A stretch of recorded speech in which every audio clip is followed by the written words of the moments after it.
नमस्कार, आपण पाहत आहात सह्याद्री न्यूज, आवाज महाराष्ट्राचा। भिक्षूच्या वेशातल्या चोराला स्वारगेट पोलिसांनी ठोकल्या बेड्या। जैन मंदिरातून चोरल्या होत्या 4 लाखांच्या मूर्त्या। जैन मंदिरातील सोन्याचे दागिने आणि देवाच्या सोन्याच्या मूर्त्या चोरणाऱ्यांच्या मुसक्या पोलिसांनी आवळल्या आहेत। आरोपी जैन साधकाच्या वेशात जाऊन जैन मंदिरातील मौल्यवान सोन्याचे दागिने आणि मूर्तीची चोरी करत होता। नरेश आगरचंद जैन असं 19 वर्ष आरोपीचं नाव आहे। जैन भिक्षूचे वैश्य करत जैन मंदिरांना लक्ष्य करणारा चोर नरेश अग्रचंद जैनला स्वारगेट पोलिसांनी अटक केली आहे। नरेश हा मुंबईतील गिरगाव मधील बॉम्बे चाळीत राहतो।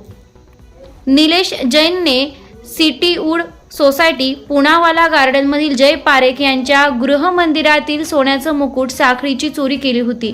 या प्रकरणी पोलिसांनी याबाबत अधिक माहिती दिली असून चोरट्यानं एकाच दिवशी 3 ते 4 जैन मंदिरातून कार्तिक पौर्णिमा उत्सवाचा गैरफायदा घेऊन चोरीचा प्रयत्न केला होता।